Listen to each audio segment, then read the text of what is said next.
toutes et à tous pour éviter de vous faire patienter plus longtemps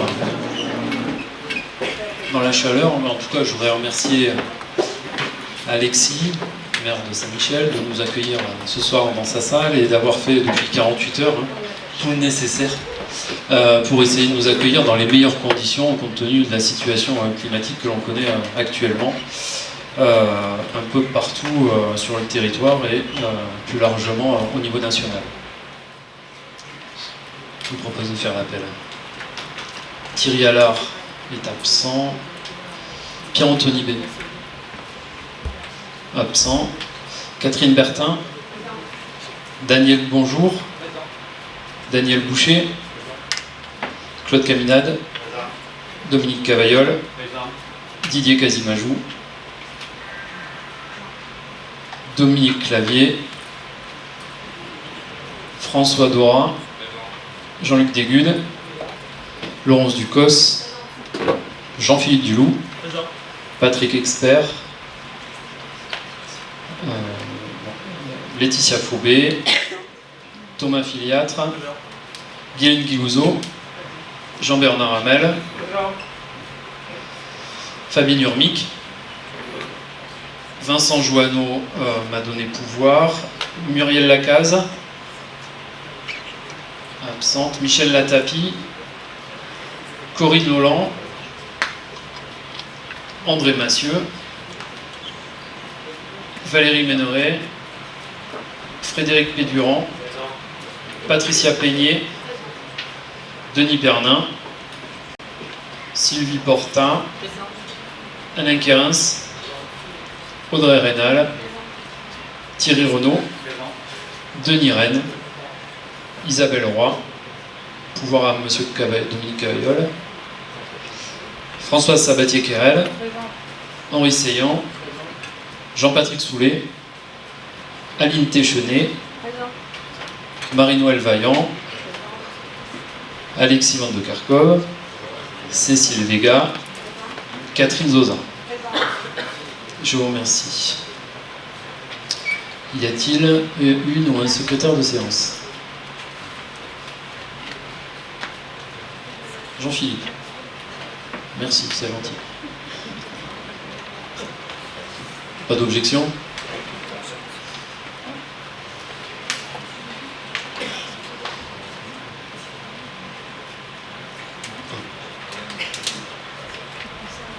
Thierry. Bon alors, désigné d'office. Oui. Parce qu'on a un problème de signature numérique, du coup la clé... alors t'es exempté pour cette fois.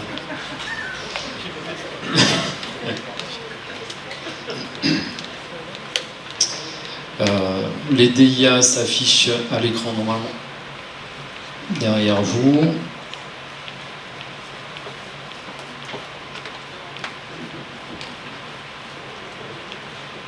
Ensuite, sur les décisions, on revient sur la décision 2026, la numéro 8, concernant la résiliation du marché d'études préopérationnelles relative à l'extension de la ZAE du pays de Poninsac sur la zone de Céron-Silats, conclue avec la société Créam suite à la modification du projet initial. Donc, on résilie ce marché. On revient sur la décision 2026-09. Elle concerne également la résiliation du marché de diagnostic et d'études sur la prise de compétences eau et assainissement, conclue avec la société Océlia, vu que la loi ne nous oblige plus à prendre la compétence eau et assainissement à l'échelle de la communauté de communes Convergence Garonne, donc il n'y avait plus lieu de continuer ce marché. On revient sur les décisions actuelles. Donc la numéro 46, une convention de stage intercollectivité dans le cadre d'un stage pratique BAFA entre la CDC et la commune de Poninsac. Décision 47, elle concerne le règlement intérieur des séjours 2026, des accueils de loisirs. A été modifié l'article 8 concernant l'argent de poche, voilà, qui a été fixé à 20 € maximum.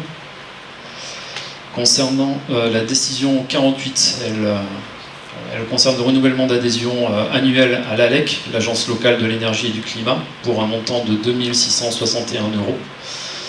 On était à 2 663 en 2025. Pour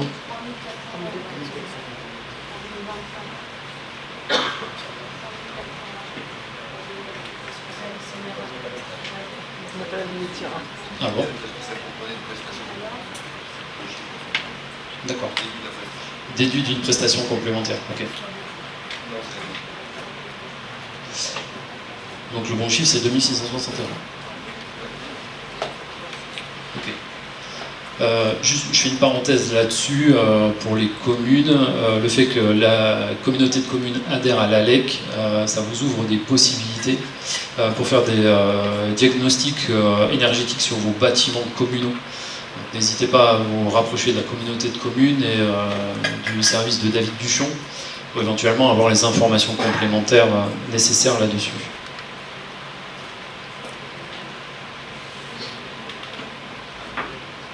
On va passer à l'approbation du procès verbal du conseil communautaire du 20 mai dernier. Tout le monde a bien eu le compte rendu. Ce qu'il appelle des remarques particulières. D'accord.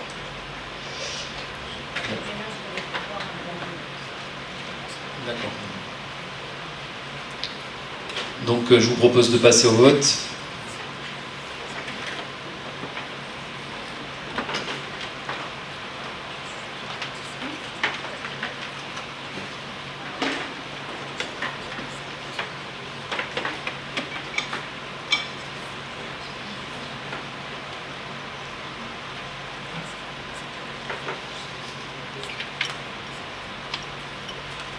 Cécile. Voilà, c'est bon, merci. Je vous remercie. Délibération prise à l'unanimité. Enfin, l'approbation. On passe aux délibérations. Alors j'en suis désolé à l'avance, mais un certain nombre des délibérations, les premières délibérations de ce conseil, on revient sur la nomination d'un certain nombre de représentants dans les différents syndicats extérieurs. Pour plusieurs raisons, certaines par voie de démission, pour d'autres, le contrôle de la légalité est revenu vers nous au motif qu'entre les statuts de certains syndicats et ce qui avait été demandé par ces syndicats à mettre au vote au niveau de notre communauté de communes, il y avait des incohérences, donc on nous demande de reprendre certaines délibérations que l'on va passer à la suite. Donc la première, elle concerne la modification des représentants au CEMOCTOM. Donc, lors de notre délibération du 29 avril dernier, nous avions notre collègue Dominique Clavier, maire de Pujol-sur-Ciron, qui était membre titulaire au comité syndical, et il nous a informé tant de notre côté que le président du CEMOCTOM qu'il démissionnait de son mandat de représentant, et donc il convient aujourd'hui de renommer un nouveau membre titulaire. Alors, on a eu un acte de candidature de Julien Barbeau de la commune de Donzac.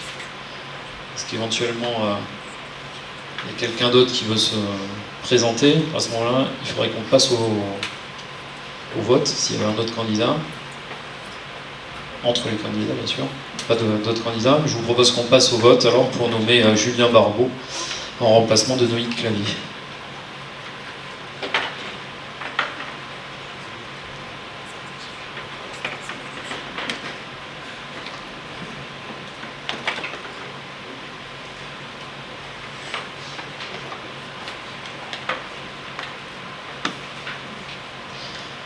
Délibération prise à l'unanimité. Je vous remercie. Alors, les délibérations suivantes, elles concernent il y en a plusieurs, concernent le pôle territorial. Donc, nous avions pris lors du conseil du 29 avril dernier des candidats pour siéger dans certaines sous-commissions du pôle territorial. Or, le contrôle de l'égalité est revenu vers nous en nous demandant en nous annonçant qu'on ne pouvait nommer dans les sous-commissions du pôle que des membres qui sont issus du comité syndical initial. Chose que l'on avait pressentie, on avait eu des informations contraires de la part du syndicat, donc on avait laissé cette ouverture, sauf que le contrôle de la légalité nous a donné raison quand même sur cette démarche. Donc on se doit une nouvelle fois de repasser les membres dans des sous-commissions. Alors la première, elle concerne l'ACP, et là, ça concerne la démission de Dominique Clavier. Et donc il faut remplacer Dominique Clavier, qui était suppléant à la commission ACP. On a eu une candidature suite à l'envoi des délibérations de Daniel Boucher. Tu confirmes? Ça n'a pas changé depuis. Est-ce qu'il y a d'autres candidats? Non? On passe au vote?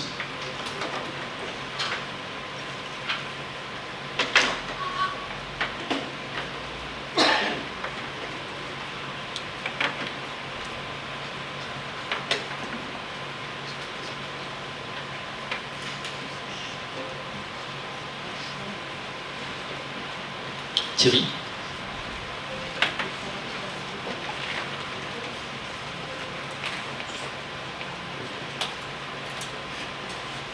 Je vous remercie. Délibération prise à l'unanimité. Toujours le pôle territorial et la commission PCAET. Les membres désignés étaient François Dora, Audrey Rénal et Delphine Mullis de Cadillac. Seulement Delphine Mullis ne fait pas partie du comité syndical, donc il nous faut la remplacer. Et donc de Cadillac, et on a eu une nouvelle candidature de Madame Nouel de Cadillac qui fait acte de candidature. Il n'y a pas d'autres prétendants. Je vous propose de passer au vote.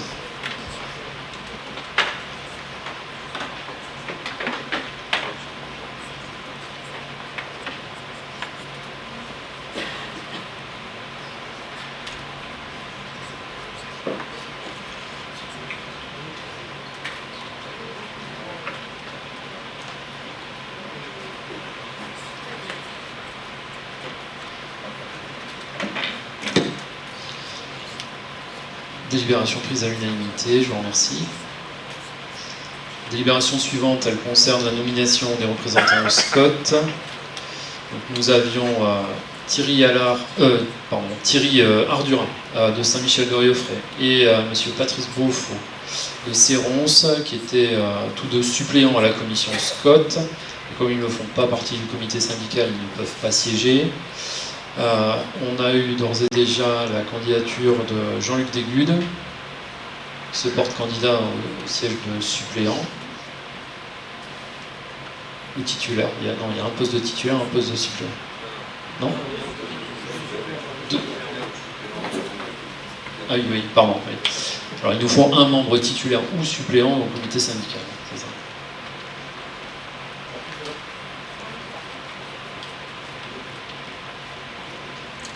Tu y étais, Alexis, au comité syndical?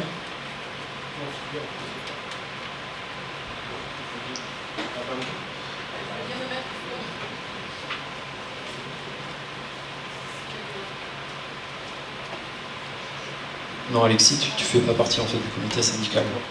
Ouais. Est-ce qu'on a quelqu'un de Saint-Michel?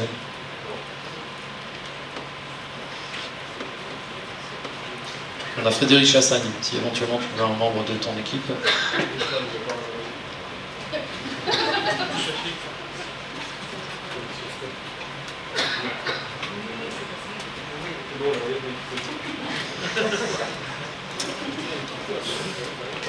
Bon. Donc Jean-Luc Desgudes et Frédéric Chassagne pour Saint-Michel. Pas d'autres candidats? Je vous propose de passer au vote.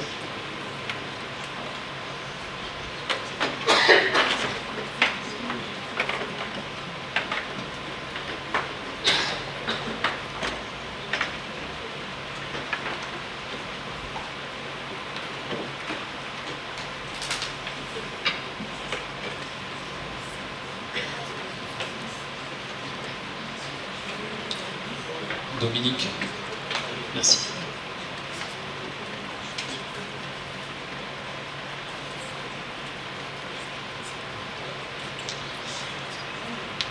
Alors, une abstention.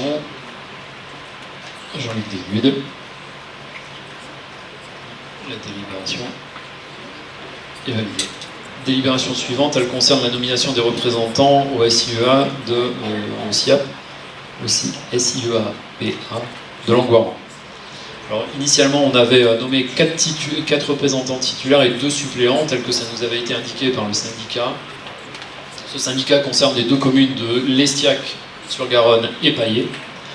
Or, la préfecture, dans le cadre du contrôle de légalité, a relevé une anomalie. C'est dans le cadre des statuts de ce syndicat, il nous faut nommer 2 titulaires et 2 représentants suppléants. Donc, il a été vu avec la commune de l'Estiac et de Paillé. Pour l'Estiac, c'est M. Roger Carteau qui se porte candidat titulaire. C'est ça. M. Vivien Beaumont, suppléant. Pour la commune de Paillé, Julien Cordier comme titulaire et Madame Urmic comme suppléante. Je vous propose de passer au vote.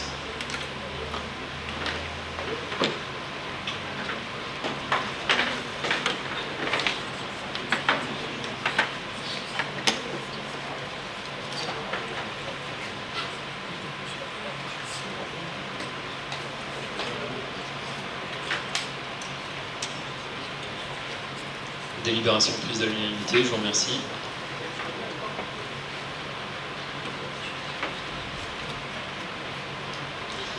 Délibération suivante, elle concerne la modification des représentants au CIVOM d'adduction d'eau et d'assainissement de Saint-Brice. 4 représentants titulaires et 4 représentants suppléants au CIVOM avaient été nommés au Conseil du 29 avril. Ce CIVOM concerne les communes de Donzac et Omette. Là aussi, la préfecture a relevé une anomalie. Et les statuts prévoient 2 titulaires et 2 suppléants. Donc il a fallu qu'on ajuste les représentants de ces 2 communes qui ont été concertées. Donc pour la commune de Donzac, le titulaire sera Alain Quérins et Julien Barbeau comme suppléant. Pour la commune d'Omette, Philippe Espenant, titulaire, et Fabien Rapin, suppléant. Pas de remarques?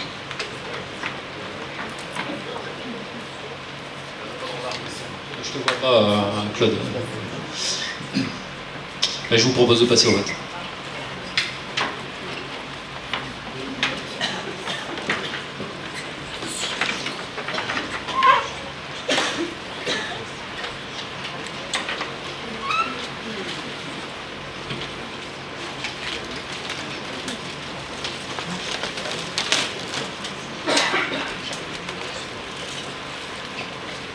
Délibération prise à l'unanimité.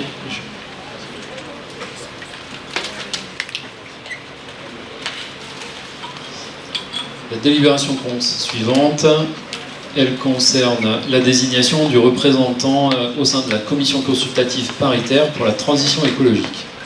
Alors, cette commission consultative est instaurée par la loi et elle a vocation à garantir un dialogue entre le SDEG et les intercommunalités de Gironde, autour, comme son nom l'indique, de la transition énergétique. Elle est pensée pour favoriser la coopération des territoires en matière de transition énergétique. Elle coordonne l'action de ses membres dans les domaines de l'énergie et met en cohérence les politiques d'investissement et facilite les échanges de données. Donc il est demandé à ce que l'on désigne un membre du conseil communautaire à siéger dans cette instance du SDEG, en collaboration avec le SDEG. La proposition avait été faite pour nommer Thierry Onon. Est-ce qu'il y a éventuellement d'autres candidats? Visiblement pas. Personne court après. Alors, je vous propose de passer au vote.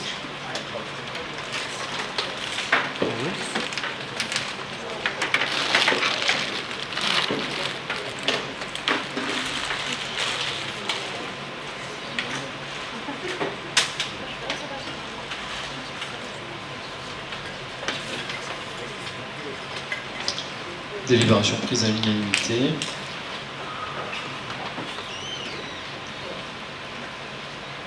La délibération suivante concerne la création de la commission locale d'évaluation des charges transférées, qui s'appelle la CLECT. Donc elle fait partie des instances que nous devons installer à l'issue du nouveau conseil communautaire. Et nous devons renouveler cette CLECT.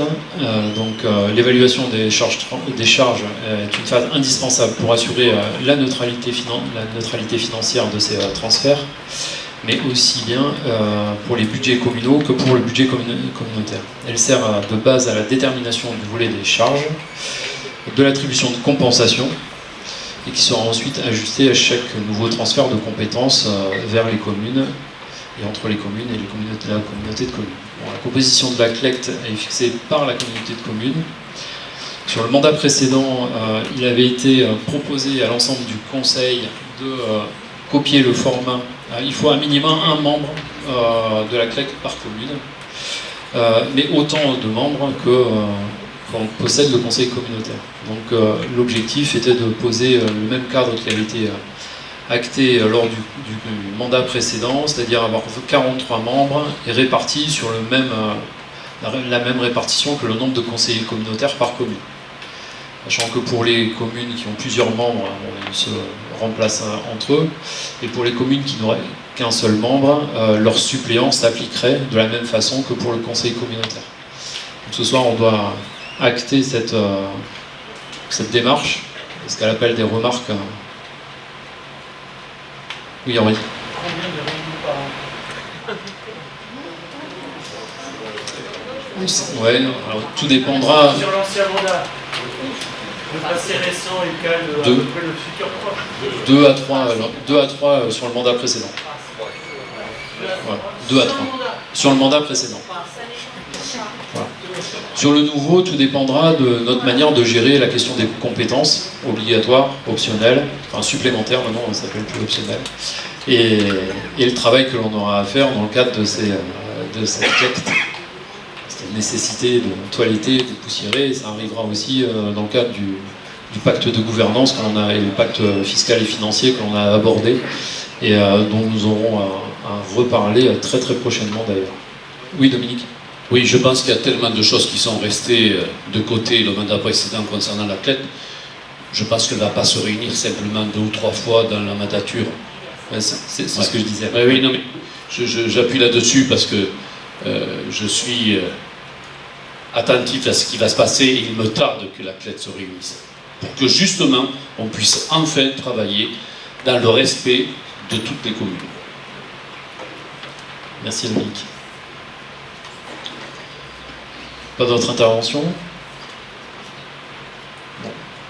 Écoutez, on va passer au vote pour conserver le format de la CLECT à l'équivalent de notre conseil communautaire.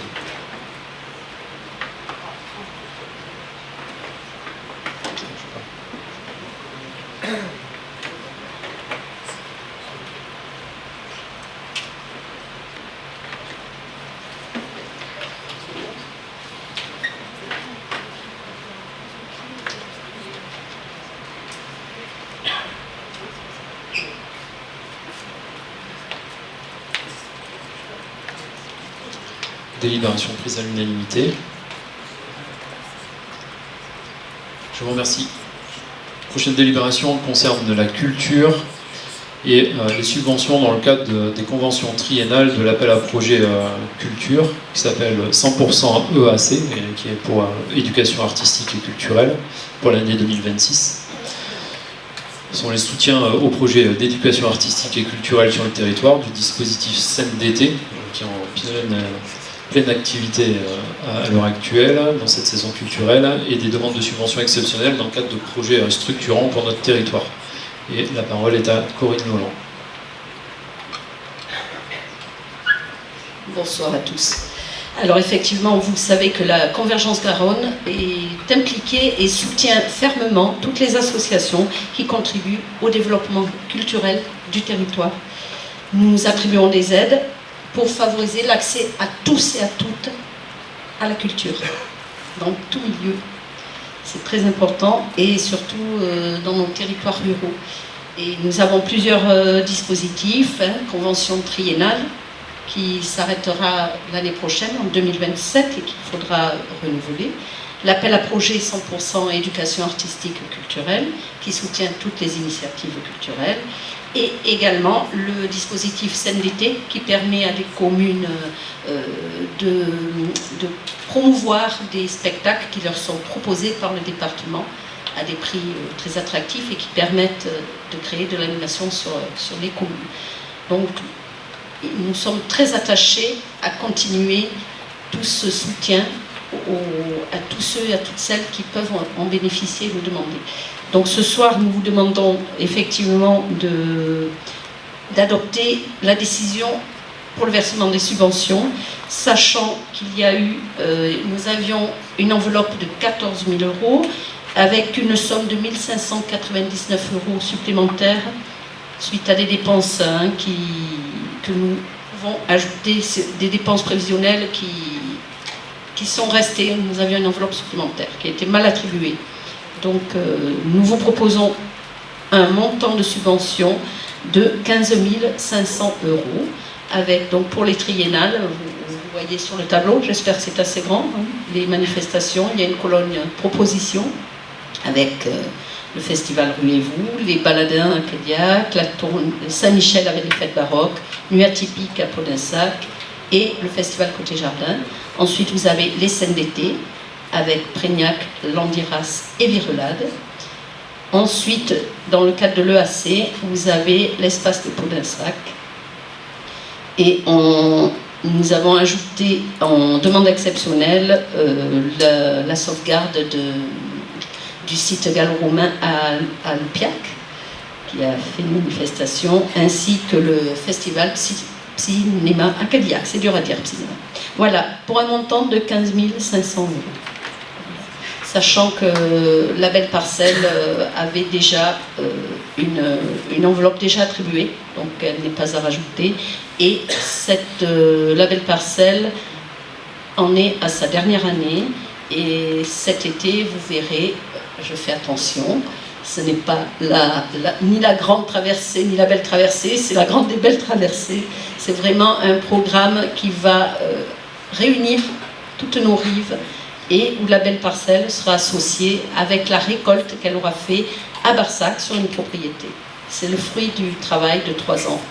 Donc c'est leur dernière participation cette année sur nos animations culturelles. Voilà. Donc nous allons vous demander d'approuver ce montant de subvention. Merci. Sur les scènes d'été, de mémoire, avant, vous preniez en charge 50% du reste à payer, si je me souviens bien. Donc je n'étais pas en charge de ce dossier avant. Alors je vais peut-être demander à Sadia de me confirmer si c'était ce montant, 50%. D'accord. En général, c'était 50%. Bon, peu importe, hein, c'est pas ça. C'est une enveloppe. Oui, c'est une enveloppe globale. Ma question, c'est sur les prochaines scènes d'été qu'on choisit, en fait, en décembre ou début janvier, on a peut-être besoin de savoir éventuellement. Alors, je comprends que c'est une enveloppe, mais le pourcentage qu'on peut avoir d'attribuer pour que, de notre côté, on puisse choisir en fonction de cette éventuelle subvention. Alors c'est un petit, voilà, nous en tiendrons compte. Après, ce qui est un peu difficile, c'est qu'il peut y avoir plus de communes qui nous sollicitent. Donc il faudra partager cette enveloppe. Sachant que les aides d'été, on n'est pas sûr de les avoir non plus à le département l'année prochaine. Il y a des risques. Oui, non, mais c'est pour avoir une enveloppe globale. Merci.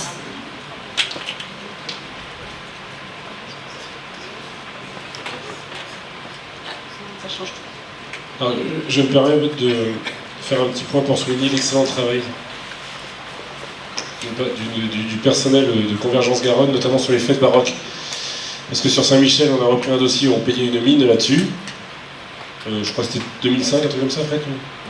Donc on payait une représentation à 2005 payée par la commune. Et là, on a eu un excellent travail fait par la communauté de communes, du coup, pour faire baisser le prix, remettre l'église au milieu du village, c'est le cas de le dire, puisque le concert a lieu dedans.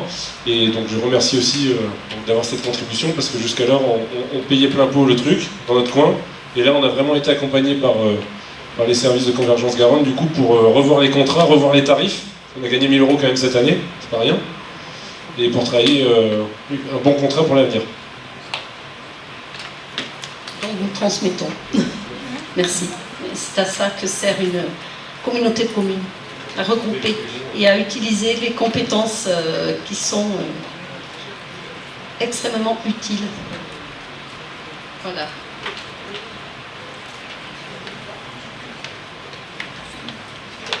Je vous propose de passer au vote.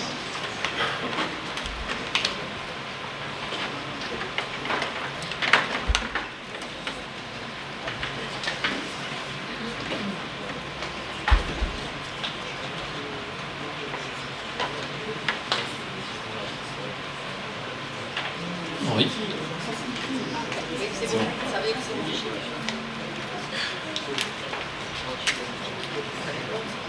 Délibération prise à l'unanimité, je vous remercie. Délibération suivante, elle concerne l'urbanisme et le bilan de la concertation concernant la déclaration de projet en portant mise en compatibilité numéro 2 du PLU de la commune de Portes, soumise à évaluation environnementale portant sur l'extension du périmètre de la carrière de Portes. La parole est à Alain Caris. Merci Monsieur le Président, bonsoir à toutes et à tous. Donc effectivement, comme vous l'avez rappelé, donc, nous devons donc tirer ce soir le bilan de la concertation concernant une délibération que nous avons prise le 18/12/2024 donc, pour démarrer une mise en compatibilité numéro 2 du PLU de Portes pour permettre donc à la carrière de Portes portée par la société Nexton de s'étendre puisque en fait il se trouvait donc, comme ça a été rappelé en début de l'intervention par Alexis, sur un épuisement de leurs ressources à Portes, et donc ils ont besoin d'étendre donc un secteur NG. On a saisi la mission régionale de l'autorité environnementale, donc qui nous a confirmé qu'il faudrait une évaluation environnementale pour accomplir cette mise en compatibilité, donc c'est la société qui devra la porter. Le conseil communautaire donc, avait par délibération donc, reporté cette concertation initialement prévue du 26 janvier au 27 février. On avait délibéré pour décider d'une nouvelle concertation en date du 4/03/2026. La concertation s'est bien déroulée sur 33 jours du 15 avril 2026 au 17 mai 2026. Le public a été informé par voie d'affichage, par voie sur les deux communes, sur la commune et sur la CDC, également par voie dématérialisée sur le site internet de la CDC, par voie dématérialisée aussi sur le site de la commune. Le dossier a été mis à la disposition du public au siège et dans la commune de Portes. Toutes les personnes intéressées pouvaient communiquer par le biais soit des registres, soit d'une adresse mail dédiée. Nous n'avons reçu aucune contribution dans les registres, ni par voie postale, donc il y a une seule contribution qui a été reçue sur l'adresse mail dédiée, mais elle ne concernait ni le projet, ni la procédure. Donc par la suite, le projet fera donc l'objet d'un examen conjoint avec les services de l'État, puis mise à l'enquête publique par Monsieur le Président. Cette enquête publique devra être menée conjointement avec l'enquête publique du PLUI. Et à l'issue de l'enquête publique, le conseil communautaire sera amené à se prononcer sur l'approbation de cette déclaration de projet en portant mise en compatibilité. Donc il vous est proposé ce soir donc, de tirer le bilan de la concertation que vous avez reçu en annexe, de manière donc à approuver cette concertation. En fait. Non, c'est une extension qui est... Alors, je ne sais pas si on a le zonage, mais on n'a pas le zonage ici. Non, c'est une extension sur... Non, c'est une extension, c'est au-dessus de... Ça touche l'exploitation actuelle et c'est en extension vers le sud-est. Non, c'est pas sur celle. C'est celle de Portes qui était sur l'ancien EBC, en fait. Alors, Nexton... Peut-être que Thierry va nous préciser ça, mais c'était Gaïa qui était... Mais c'est Nexton qui a repris, c'est ça? Oui, tout à fait, Alain, c'est Nexton qui a repris. Pour te rejoindre, Alexis, les carrières, effectivement, c'est un combat. Quand ils sont venus nous voir il y a déjà 3 ou 4 ans, ces carriéristes, avec l'ancien maire, on s'est carriériste, et pas, voilà, on s'est battu avec l'ancien maire. En fait, ce qu'ils ont aujourd'hui, à la base, ils voulaient 5 fois plus. Donc on a tenu tête, on a dit non, et on a obtenu ce qu'on a aujourd'hui.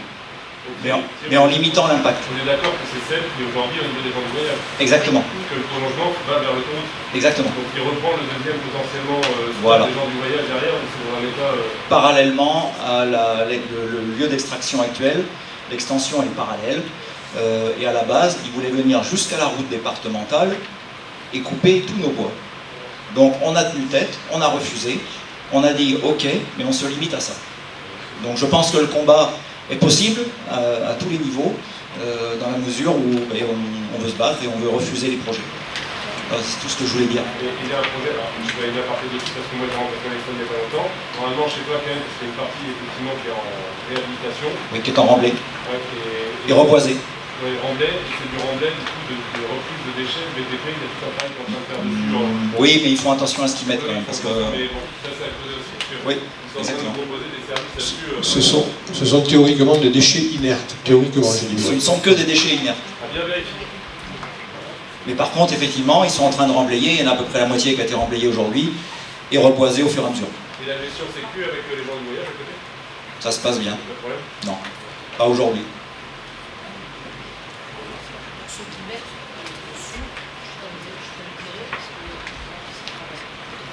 Je vous propose de passer au vote. Oui, Henri. J'ai une question sur la concertation telle qu'elle a été menée. Moi, je m'interroge. Je pense que la concertation, elle est dictée par des textes. Le type de concertation. Tout à fait. Et moi, je m'interroge sur l'émotion que procurent les carrières dans notre Assemblée et sur le résultat de la concertation qui n'intéresse absolument personne. Et donc, je me demande si on ne peut pas aller plus loin dans la procédure de consultation, c'est-à-dire, ok, on coche les cases que nous impose l'État, mais je suis quand même très surpris de zéro réponse, zéro intervention. Quand on vient à la réunion de jeudi soir ici, quand je vois le public ce soir, et qu'il n'y a absolument personne lorsqu'on respecte les textes, je me demande si la procédure ne fait pas tout pour dire on a coché les cases mais pour que personne n'y réponde, ce qui peut être assez tordu pour être vrai. En tout cas, c'est pas de notre fait, la CDC. Non, mais je dis pas ça. Je dis pas que c'est de notre fait. Mais nous, élus, on peut quand même s'interroger sur la pertinence de ce que nous faisons en respectant les textes et si on ne peut pas aller plus loin. Voilà, c'est tout ce que je voulais dire. Oui, je peux partager votre intervention. Je voudrais juste rappeler, sans ouvrir aucun débat par rapport à tout à l'heure, c'est que on a sur cette politique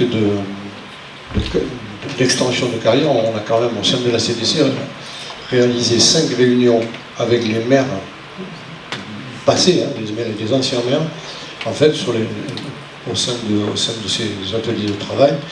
Et à l'époque, on n'a eu aucune remarque sur une volonté de non-extension de carrière. C'est-à-dire qu'ils étaient tous favorables. Alors, ça a peut-être été lié donc, au changement de la nature et ça peut se comprendre, mais voilà. Donc nous, on a suivi là, à l'époque l'avis des élus de l'époque. Voilà. Et on a suivi aussi l'avis des élus de l'époque sur la non-création de nouvelles carrières. Voilà, mais je ne souhaitais pas rouvrir le débat, je pense qu'il va falloir qu'on... Trop tard, non, mais peut-être, mais... Alexis, alors du coup, je n'ai pas eu la parole tout à l'heure, je voulais simplement, si le président me le permet, dire que je suis aussi en compassion par rapport à votre intervention. Je ne voudrais pas que vous interpréteriez qu'en tant que responsable de l'urbanisme à la CDC, je suis complètement insensible aux arguments que tu as développés tout à l'heure. Alors, on ne va pas régler nos comptes en public, ça sert à rien, je suis pas là-dessus. Alain, tu fais un travail assez conséquent sur le PLUI depuis plus d'une décennie et je reviens pas là-dessus. Tu te fais accompagner aussi par des bureaux d'études, etc. que moi, pour l'instant, aujourd'hui, j'ai pas vu. Ok. Je me pose beaucoup de questions par rapport à ça. Je suis pas là pour rejeter la pierre à toi personnellement, Alain, mais quand même, on se pose des questions sur ce que je disais tout à l'heure entre un premier arrêt et un deuxième arrêt. Comment on peut avoir 23 hectares qui débarquent comme ça? Il n'y a rien d'écrit, il n'y a rien. Je reviens juste sur ce que tu disais, on ouvre quand même le débat, parce que les carrières, ça m'interpelle, vous l'avez compris, et je pense que ça va être un gros sujet sur les 6 prochaines années, mais avec plaisir, je le prends. Ce que je veux dire, c'est quand tu dis qu'il y a une politique, non. Aujourd'hui, la communauté de communes n'a pas de politique sur les carrières. Et ça, c'est clair. On ne peut pas dire à un moment, entre une réunion avec les 5 maires qui sont concernés pour les carrières, ouais, on est d'accord pour une extension, on est d'accord, mais c'est pas cadré. Parce que je dis, la vraie politique, c'est de se dire, dans 20 ans, dans 30 ans, dans 40 ans, dans 50 ans, qu'est-ce qui se passe? Là, c'est une vraie politique. Qu'est-ce qu'on gagne par rapport à ça? Qu'est-ce qu'on perd, etc. Donc ça, moi je redis ce que j'ai dit tout à l'heure, je suis volontaire pour éclairer ça avec toi, il n'y a pas de problème. Il faut qu'on travaille ensemble, on n'est pas là pour se taper dans les pattes, mais à un moment, il faut juste mettre l'alerte en disant, attention, parce que s'ils en demandent 5 fois plus, ils ne l'ont peut-être pas demandé maintenant, mais ils le demanderont certainement dans 5 ans. Ils le demanderont certainement dans 10 ans, quand il n'y en aura plus. Exactement ce qui est en train de se passer là. Jusqu'à quel moment on va accepter de vivre au jour le jour des extensions de carrière sur tout ce qui est en train de faire aujourd'hui. Et c'est pour ça que je dis qu'aujourd'hui, on n'a pas une vraie politique. Même si c'est écrit sur la partie extension aujourd'hui du PLUI, mais je veux vraiment qu'on soit fort sur qu'est-ce qu'on autorise, quel endroit, la proximité de nos habitations, quels sont les chemins routiers pour transporter les graves aujourd'hui vers la métropole, qu'est-ce qui est pris en charge par ces carriers effectivement pour la remise en état de nos chemins, pour la remise en état comment dire, de l'environnement qui est dégradé, et qu'est-ce qu'on gagne dans l'histoire. Voilà. Alors, si tu me permets de répondre, moi j'ai pas attendu cette mandature pour me bagarrer contre le schéma régional des carrières, puisqu'en fait c'est un travail, et il y a des élus qui sont ici qui peuvent témoigner, hein, c'est un travail qui a été débattu âprement au schéma de cohérence territoriale du Sud-Gironde, sur lequel on s'est bagarré contre ce schéma régional des carrières, avec des cartes qu'on n'a jamais vues de manière précise d'ailleurs, et en fait on nous disait, je veux dire, on doit respecter le SRADET, et le SRADET il inclut le schéma régional de carrière, etc. Ça a été rappelé par le président, malheureusement on est sur des territoires riches en granulats, et je me suis bagarré, et les élus ici, les techniciens peuvent en témoigner, ça fait des années que je dis qu'il faut travailler avec la métropole, parce qu'en fait on approvisionne 30% de granulats pour la métropole et le bassin d'Arcachon sans aucune compensation, le président l'a rappelé tout à l'heure.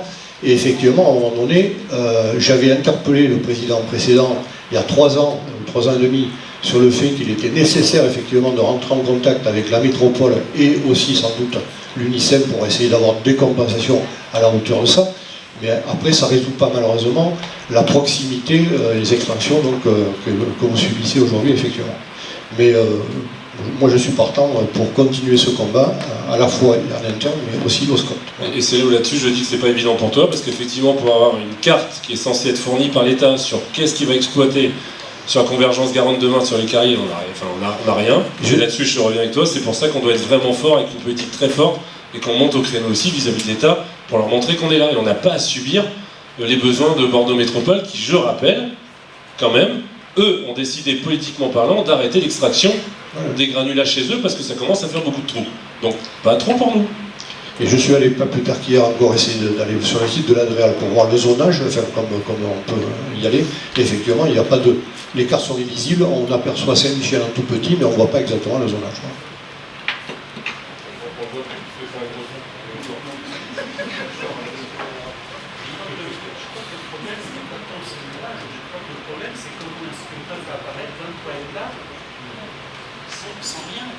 Le problème n'est pas tout ce évidemment tout ce que vous racontez, évidemment on ne doute pas de votre engagement, on ne doute pas de tout ça, c'est pas ça qui est en jeu. C'est comment il est possible que dans une période plutôt compliquée pour renouvellement des municipalités, etc., comment est-ce qu'il peut apparaître dans un plan 23 hectares. Ça aurait pu être n'importe quoi comme 23 hectares. Carrière, zone d'activité, etc. Ça aurait pu être n'importe quoi. La question que pose Saint-Michel-de-Rieuffray et au-delà des communes alentours, c'est comment est-il possible que 23 hectares apparaissent sans que rien n'ait été annoncé préalablement. Dans un moment politique compliqué, puisqu'il y a eu des renouvellements de municipalités et que les nouveaux maires se sont retrouvés comme des lapins dans les phares, puisque nous avons reçu l'invitation de valider le PLUI alors même que les conseils municipaux n'étaient pas installés. Voilà le sujet. Donc, on ne peut pas dire qu'on a découvert les affaires à la veille de l'élection, puisqu'en fait, la commune de Saint-Michel a reçu un courrier mi-décembre, si je me souviens bien, sur lequel donc, monsieur le maire, donc ancien maire, donc était informé de cette demande de la part de l'UNICEF. Donc, voilà. Donc, il nous a transmis le courrier en nous disant, mais prenez en charge ça, point terminé. Non, mais c'est pas nous qui devions, c'est pas nous tout seuls qui devions nous opposer. Il fallait, si on avait un refus de la commune, comme on l'a fait sur tous les autres sujets. Alain, Henri, je vais vous couper. On va pas rentrer dans le détail de ça. Voilà, on va pas rentrer dans les détails. C'est pas l'intérêt de tout le monde. On va trop loin dans les justifications, etc. Non, mais voilà. Mais moi, je voulais dire, on va trop loin. Je voulais juste te dire que j'étais pas insensible à la population et que je comprends votre émoi, mais que malheureusement, je pouvais pas tout seul gérer le dossier et m'opposer tout seul à cette extension de carrière. Je redis juste parce qu'il y a du public, monsieur le maire n'a jamais validé, monsieur Papin, tu as ancienne mandature, n'a jamais validé l'extension des 23 hectares. Le mail a été demandé de la société Heidelberg de pouvoir intégrer sur ce PLUI, parce qu'ils ont vu que sur le premier arrêt la carrière n'y était pas, ils ont voulu intégrer ça, et donc le mail a été transféré à la demande de Jean Bernard en disant ça passe à la communauté de communes. Et c'est la communauté de communes qui gère puisqu'elle a la compétence. Voilà. Donc il n'y a pas eu d'accord de Jean Bernard, je le redis dessus, et je pense qu'on va arrêter les débats, Henri, etc. Ça ne sert à rien ce soir d'aller plus loin. Il y a des incohérences, on le sait, il y a des flous, on le sait, c'est pour ça que je redis, et je martèle depuis tout à l'heure, on a encore la main pour changer des choses, pour éviter que ces 23 hectares, on puisse les faire disparaître aussi. Maintenant, bon voilà, les questions un peu techniques, etc., j'aurais pas ce discours-là si l'ancienne mandature avait validé. J'aurais dit, il y a d'autres choses sur l'urbanisme, et Jean-Marc le sait très bien, sur lesquelles on n'est pas d'accord. Il y a un changement de mandature, je l'accepte. Voilà. Je parle juste que là, on a des choses qui sont arrivées, qui n'ont pas été validées, en soi, vraiment validées, avec le coup de tampon, ça j'ai rien. Et c'est là-dessus où je défends. Je ne défends pas le fait que du coup, il y a des choses entre deux mandatures qui sont pas bonnes. Là, je ne peux pas accepter 23 hectares en plus. Je ne peux pas accepter qu'on ait 25 hectares qui sont en zone naturelle alors qu'ils sont exploités depuis 2018. Je ne peux pas accepter tout ça. Et forcément, je me pose des questions sur BE et sur la façon dont ça a été fait. C'est tout. Maintenant, on va pas... Henri, je te remercie de poser ces questions, mais on va aller trop loin sinon, et c'est pas le mot. Je vous propose quand même qu'on continue à échanger ensemble pour essayer de trouver les issues et puis y voir clair dans ce passage.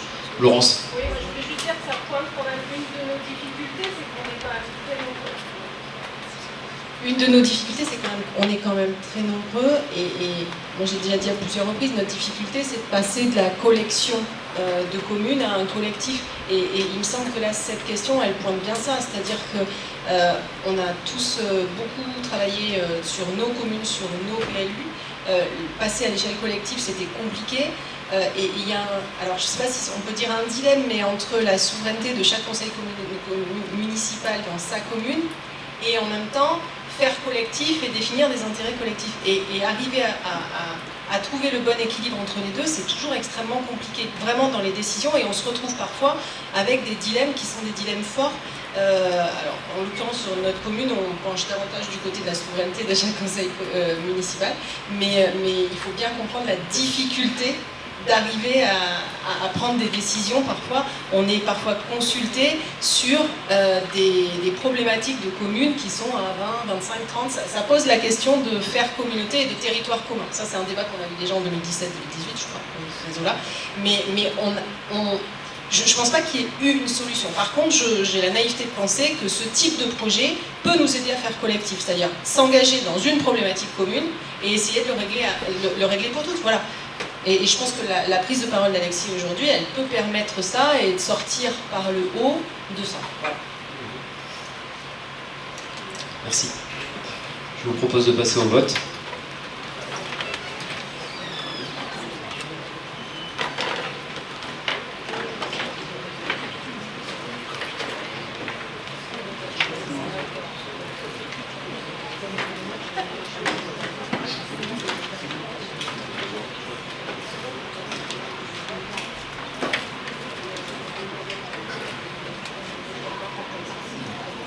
Jean-Luc, Catherine. Merci. Une voix contre. Catherine Bertin. C'est une erreur. Bon, je le partage à l'Assemblée. Délibération suivante, elle concerne le pôle d'accompagnement citoyen et elle porte sur la convention relative à la reconduite d'une permanence juridique d'aide aux victimes sur le territoire de la CDC. Et la parole est à Sylvie Portin. Merci Président, bonsoir tout le monde. Donc depuis 2017, la communauté de communes Convergence Garonne établit une convention annuelle avec l'Institut Don Bosco Victed pour soutenir un service d'aide aux victimes proposant des permanences juridiques aux victimes d'infractions pénales. En 2025, il y a eu 12 demi-journées de permanences juridiques ont été réalisées au sein du pôle accompagnement citoyen situé à Cadillac-sur-Garonne. Ainsi, 178 victimes du territoire de la CDC Convergence Garonne ont été accompagnées par le service Victed, avec des visites à domicile inclus. Le soutien sollicité par l'Institut Don Bosco se traduit par la mise à disposition d'un local de permanence au sein du pôle accompagnement citoyen, situé à Cadillac-sur-Garonne, et par le versement d'une subvention de 4 940 €, montant inchangé par rapport à 2025. Je tiens à dire à toutes les maires, ils peuvent par mail demander pour leur commune s'ils veulent avoir des renseignements complémentaires par rapport à leurs administrés. Donc, je vous demande d'approuver la convention annexée à la présente délibération avec l'association Institut Don Bosco pour l'année 2026 et tous les documents relatifs à l'exécution de la présente délibération, d'approuver l'attribution d'une subvention de 4 940 € au titre de l'année 2026 à l'association Institut Don Bosco, d'approuver la mise à disposition d'un local de permanence au sein du pôle accompagnement citoyen à Cadillac-sur-Garonne et d'autoriser, Monsieur le Président, à prendre toutes les mesures utiles à la bonne conduite de ce dossier, notamment pour la signature des actes y afférents. Est-ce qu'il y a des remarques? Henri?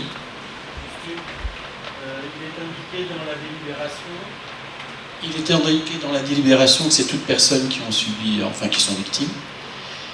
C'est une aide juridique. Est-ce que ça inclut également les personnes qui ont, dans le cadre de leur assurance personnelle, une assistante juridique et juridictionnelle?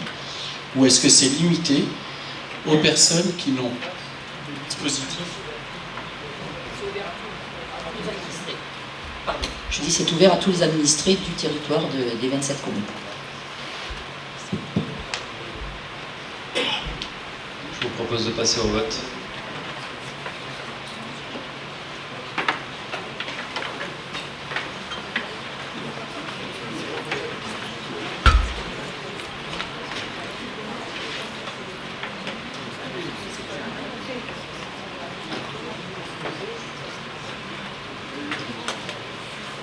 Daniel, Cécile. Merci. Délibération prise à l'unanimité. Délibération suivante concerne le développement économique et l'attribution d'une subvention au club des entrepreneurs des Deux Rives. C'est une délibération que nous prenons annuellement, donc elle concerne un accompagnement via cette subvention du club des entrepreneurs des Deux Rives, donc qui anime le volet économique de notre territoire avec une centaine de membres de l'association. Et l'objectif est de continuer d'accompagner ce club d'entrepreneurs qui met en place plusieurs accompagnements auprès du tissu économique local. Et la subvention annuelle proposée est de 1 500 €, elle est identique à l'an dernier. Et pour revenir sur les événements, un des derniers événements qui a été mis en place, c'est d'ailleurs sur Barsac il y a quelques semaines en arrière. Et le club des entrepreneurs des Deux Rives avait réuni un peu plus de 180 entrepreneurs du territoire pour partager sur l'actualité et également faire intervenir des spécialistes. Lors de l'intervention à Barsac, on avait le docteur Alexandre, qui était le fondateur de Doctissimo, qui partagé avec l'ensemble des entrepreneurs, avec une thématique cette année autour de l'intelligence artificielle. Voilà, donc, entre autres, ils font des accompagnements aussi à la recherche de stages avec les élèves des collèges de Cadillac et de Podensac. Ils font des journées d'échange et découvertes métiers. Enfin, voilà, il y a plus d'une cinquantaine d'activités tout au long de l'année en lien avec nos entrepreneurs du territoire et ou nos jeunes en apprentissage ou nos jeunes en école, au collège. C'est des questions. Je propose de passer au vote.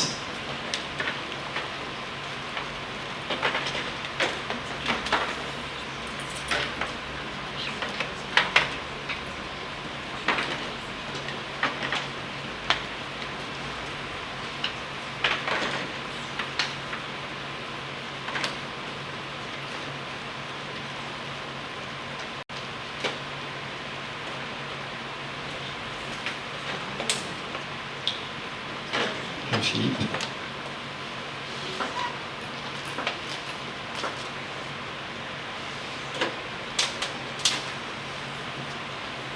Merci. Je vous remercie. Délibération prise à l'unanimité. Toujours dans le développement économique, le renouvellement de l'adhésion et du partenariat avec Initiative Gironde. Alors, dans le cadre de notre politique sur le développement économique et l'accompagnement que l'on a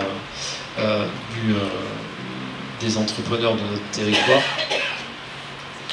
on s'est associé à ce partenaire qui est Initiative Gironde pour accompagner les créateurs d'entreprises et d'aller chercher des prêts d'honneur pour garantir un accompagnement et aux porteurs de projets d'avoir de récupérer des fonds et de pouvoir bénéficier d'emprunts auprès des banques. Et donc on est sur la deuxième année de participation entre Initiative Gironde et la collectivité. Alors sur les montants annuels des adhésions, le ticket d'entrée est à 15 centimes par habitant.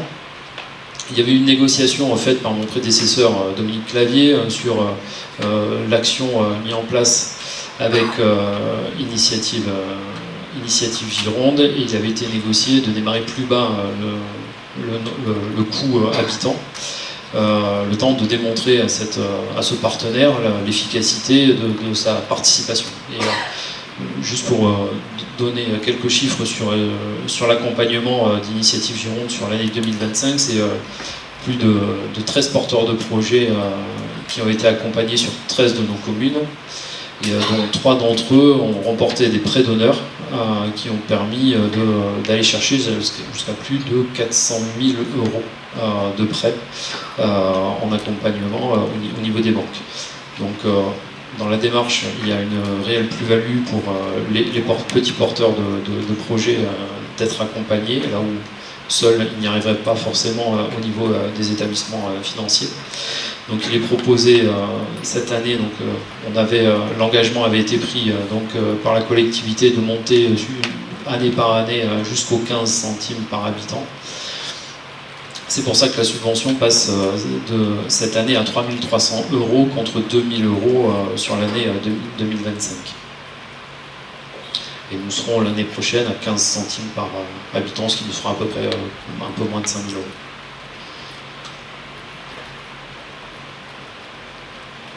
Est-ce qu'il y a des questions? Je vous propose de passer au vote.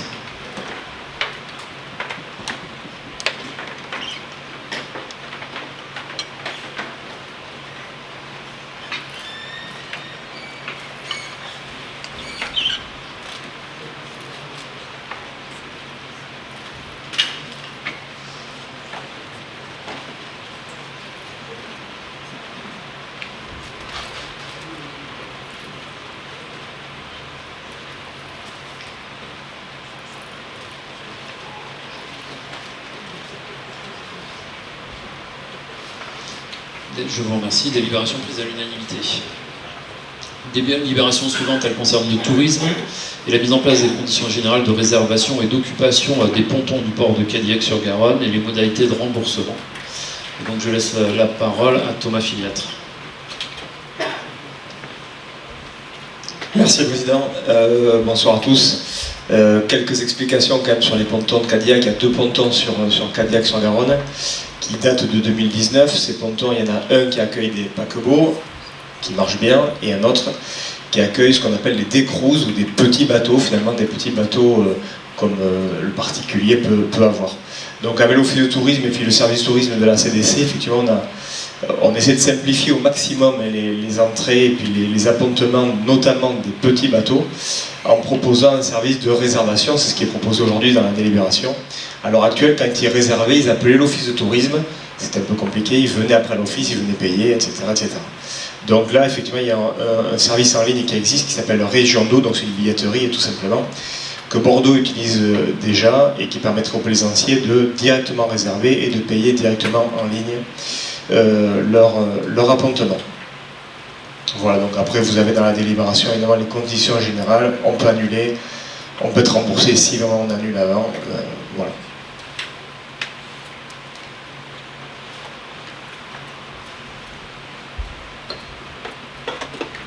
Des questions? Je vous propose de passer au vote.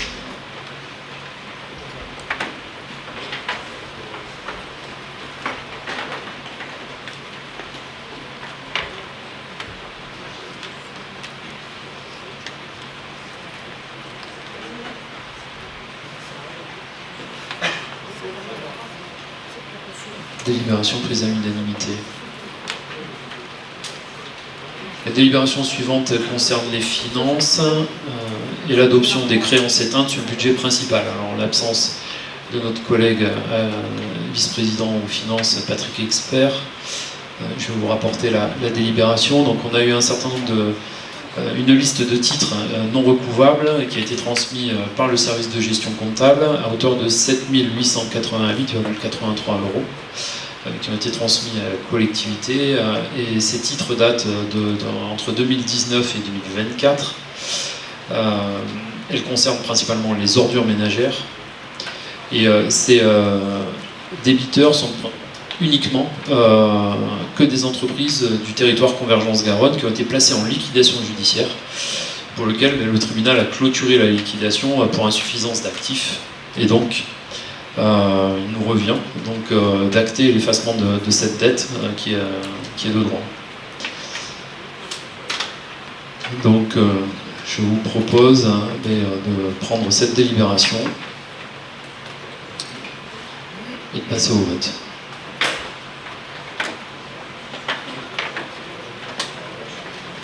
Ça s'impose à nous. Au même titre que pour nos communes, de toute façon.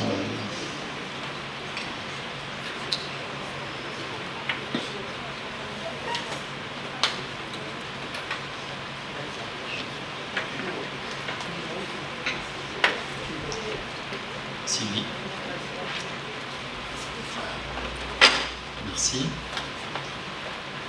Délibération prise à l'unanimité. Toujours dans les finances, le budget annexe GEMAPI et l'approbation d'une décision modificative sur le budget de la GEMAPI. Le budget primitif avait été voté le 4 mars 2026, après intégration du budget dans Helios. Le comptable public a relevé une anomalie sur le budget annexe dans le report du résultat à N-1 sur la section d'investissement. Alors, le résultat reporté est une recette d'investissement de 22 287,82 € et a été enregistré en dépenses. Et oui, ça arrive. Donc la décision modificative qu'on vous propose aujourd'hui, c'est de rééquilibrer les écritures telles qu'elles doivent être passées. Et le montant donc, de 22 287,82 €, donc ce montant disponible, qui est de nouveau généré, donc viendra abonder les lignes d'entretien des berges pour 19 575,64 €. Et les 25 000 € restants participeront aux études de réparation de la digue de Barsac-Séance, pour votre information. Je vous propose, s'il n'y a pas de remarques, je vous propose de passer au vote.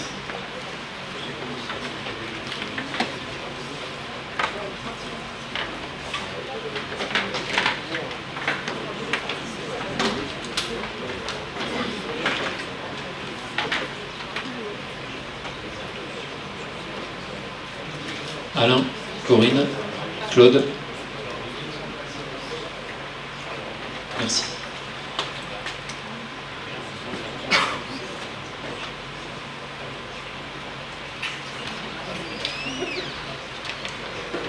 Délibération prise à l'unanimité. Délibération suivante concerne les commandes publiques, et notamment l'avenant au marché de fourniture de repas pour le service de portage à domicile. Et la parole est à Sylvie Portin. Donc, par délibération du 18 mai 2022, le Conseil communautaire a attribué un marché de fourniture des repas à destination des bénéficiaires au portage de repas à domicile d'une durée de 4 ans avec la société Sodexo. Le marché arrivant à échéance fin juin 2026, une nouvelle procédure d'appel d'offres a été lancée à laquelle 4 candidats ont répondu. Toutefois, cette procédure a été déclarée sans suite pour motif d'intérêt général. Les offres remises étaient incompatibles avec les contraintes budgétaires de la collectivité. En effet, l'offre la moins disante présente un coût supérieur de plus de 30% de celui du marché actuellement en vigueur. Dans ce contexte, la collectivité étudie actuellement des solutions techniques et financières alternatives. Dans l'attente de ces résultats et de cette étude qui a été menée en interne, il est proposé de prolonger le marché actuel jusqu'au 15 juillet 2026 avec la société Sodexo par voie d'avenant pour maintenir la continuité du service public. À l'issue de cette période, un marché conclu sera sans mise en concurrence préalable dans le respect des seuils réglementaires applicables. Sera mis en place dans l'attente de la publication d'une nouvelle procédure d'appel d'offres. Je voulais remercier mais sincèrement le service juridique, Eric et Marie-Laure, qui actuellement travaillent arrache-pied. Alors, il n'y a pas que le portage des repas, ils ont beaucoup plus à traiter, mais si vous lisez quand on a le mercredi matin, quand on a été envoyé donc pour ce conseil communautaire, Sodexo s'était engagé jusqu'au 31 décembre. Qu'on ait le temps. Entre-temps, Sodexo avait pris d'autres marchés et nous a dit qu'il ne pouvait pas aller au-delà du 15 juillet. Donc actuellement, Eric et Marie-Laure travaillent, on a déjà d'autres pistes pour pouvoir ensuite, entre le 15 juillet et le 31 décembre, pouvoir pallier jusqu'à temps qu'on ait des nouveaux marchés. C'est pour ça qu'il avait été marqué jusqu'au 31 décembre, mais ça s'arrête bien au 15 juillet 2026 avec la société Sodexo. Voilà. Madame Vaillant. Savoir c'est quoi les solutions alternatives. Donc aujourd'hui, le service juridique travaille avec on a deux solutions. On a API à Mérignac et Alliance. Et c'est Eric qui est en train de voir au niveau du juridique, qu'est-ce qu'on peut faire.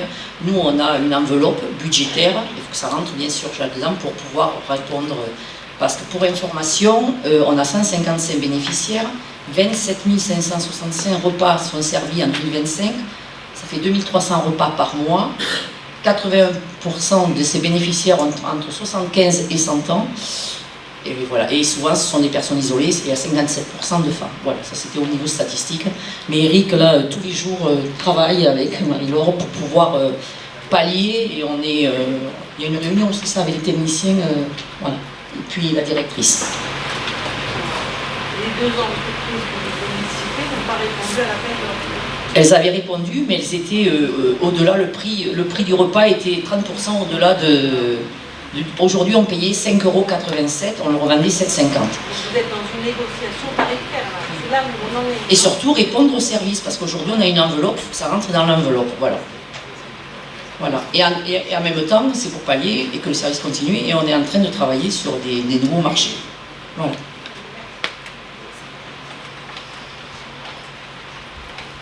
Et en parallèle, pour ajouter à la présentation de Sylvie, on aura un avenant aussi qui sera mis en place sur la partie véhicule.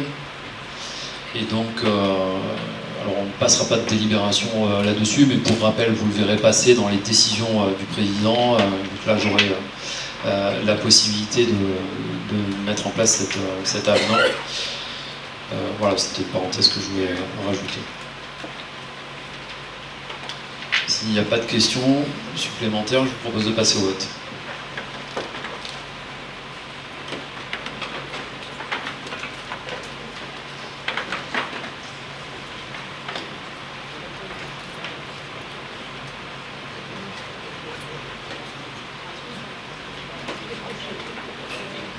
Daniel?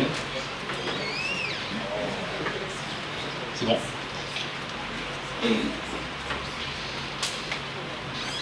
Délibération prise à l'unanimité, je vous remercie. Commande publique toujours, elle concerne maintenant les avenants au marché de travaux de réhabilitation du gymnase de la communauté de communes sur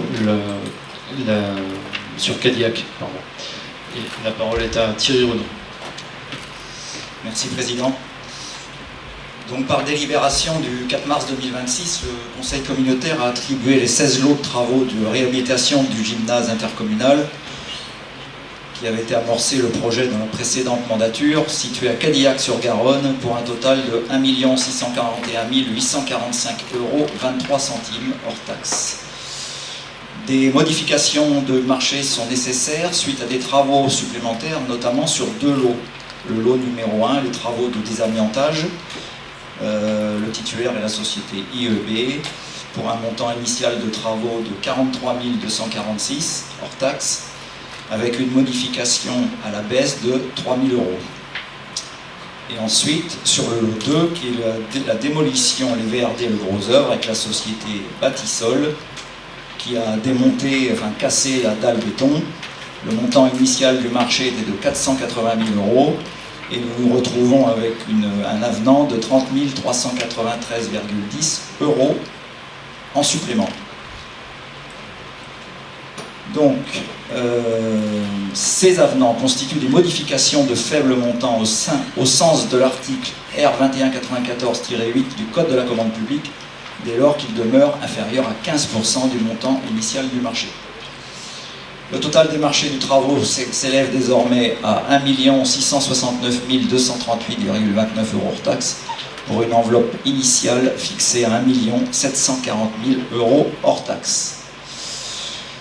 Je vous propose donc d'approuver l'avenant numéro 1 au lot numéro 1, travaux de désamiantage du marché de réhabilitation du gymnase avec la société IEB, et d'approuver l'avenant numéro 1 au lot numéro 2 pour la démolition du gros œuvre du marché de réhabilitation du gymnase conclu avec la société Bâtissol. Alors juste une petite explication au préalable avant de passer au vote, notamment pour le lot numéro 2. L'avenant, pourquoi ? Lorsque la société Bâtissol a démonté toute la dalle béton au niveau du gymnase, parce qu'en fait c'est une réhabilitation totale, on ne garde que la structure métallique. Il s'est avéré que quand cette dalle a été démontée, il fallait faire, c'est obligatoire, des essais de portance du sol.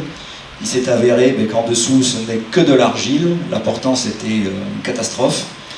Donc il faut enlever tout le mauvais sur une épaisseur d'environ 50 cm et ramener une structure correcte avant de pouvoir réaliser la nouvelle dalle. Voilà. Y a-t-il d'autres questions? On passe au vote, Président? S'il n'y a pas de questions, on passe à la question.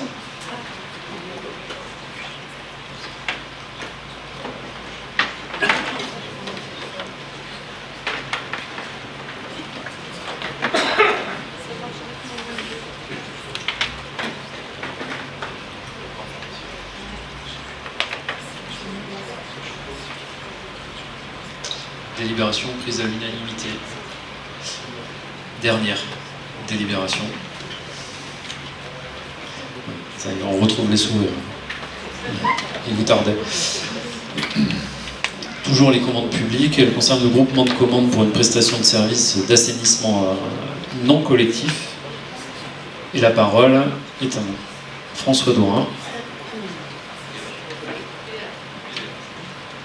Merci Président, bonsoir à toutes et à tous. Juste un petit rappel, nous avons un marché de prestation de services avec la SOR pour l'assainissement non collectif qui se termine au 31/12/2026. Afin de pouvoir relancer une consultation, nous proposons de constituer un groupement de commandes avec le syndicat intercommunal des eaux et de l'assainissement des deux rives, car nous avons le même besoin, chacun sur notre périmètre géographique. Ce groupement de commandes fait l'objet d'une convention constitutive. Afin de faciliter la démarche des deux collectivités, la communauté des communes se propose d'assurer le rôle de coordonnateur au sein du groupement. Les deux collectivités choisiront un prestataire unique. Une commission d'appel d'offres du groupement de commandes est formée conformément à l'article L1414-3 du CGCT. Chaque collectivité assure, en ce qui la concerne, de la bonne exécution du marché.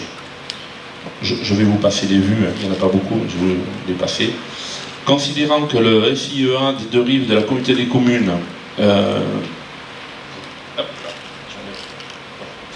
vise des réalisations similaires pour la prestation de services assainissement non collectif, considérant que dans le cadre de cette prestation, il y a lieu de lancer un marché public, après avoir entendu les explications, il est proposé au Conseil communautaire d'adhérer au groupement de commandes pour la prestation de services d'assainissement non collectif, de désigner la communauté des communes Convergence et Garonne comme coordonnateur du groupement et d'autoriser Monsieur le Président à signer la convention de groupement de commandes ainsi que tous les actes afférents et de désigner pour siéger au sein de la commission d'appel d'offres instaurée dans le cadre du groupement de commandes de prestation de services assainissement non collectif un titulaire et un suppléant.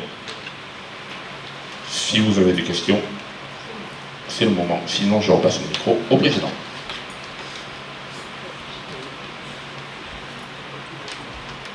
Bon, sur la nomination du titulaire, je vais vous proposer de nommer François Dora, qui est dans son périmètre, donc il pourra représenter et suivre ce sujet. Et dans les suppléants, il nous faut un membre de la CRO. Chez nous, Patricia? Oui. Donc si vous en êtes d'accord, on peut nommer François Dora et Patricia Pellier. Je propose de passer au vote.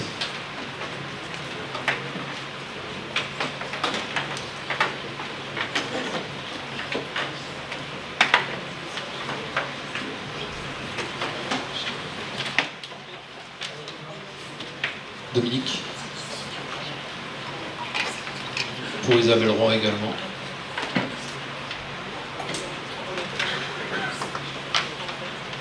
Merci. Délibération prise à l'unanimité. Je vous remercie. Cette dernière délibération clôt notre conseil communautaire de ce soir. C'est le dernier aussi avant la période estivale, la pause estivale. Ouais, juillet, pardon. Et, vous voyez, c'est la chaleur, là, il me tardait. Et pourtant, ouais, on a la date, c'est le 15, on se retrouvera le 15 juillet. Donc, alors, cette précipitation, elle était liée, je voulais, parce que je ne l'ai pas fait sur le conseil précédent, et puis j'ai oublié sur le conseil précédent, mais à chacun de nos conseils communautaires, vous avez en deuxième ligne, derrière la représentation de la gouvernance et du bureau communautaire, vous avez nos agents, nos collaborateurs de la communauté de communes qui sont avec nous, derrière nous. En deuxième ligne, systématiquement, mais toujours en première ligne quand il y a un besoin au quotidien.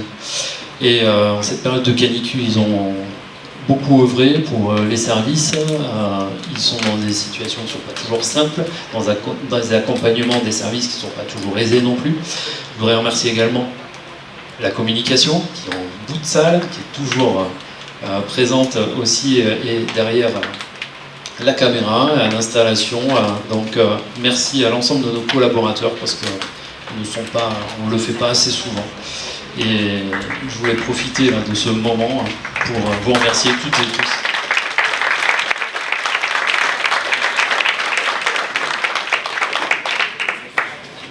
Et je voudrais remercier une nouvelle fois Alexis, son conseil municipal, de la ville de Saint-Michel-de-Rieufray,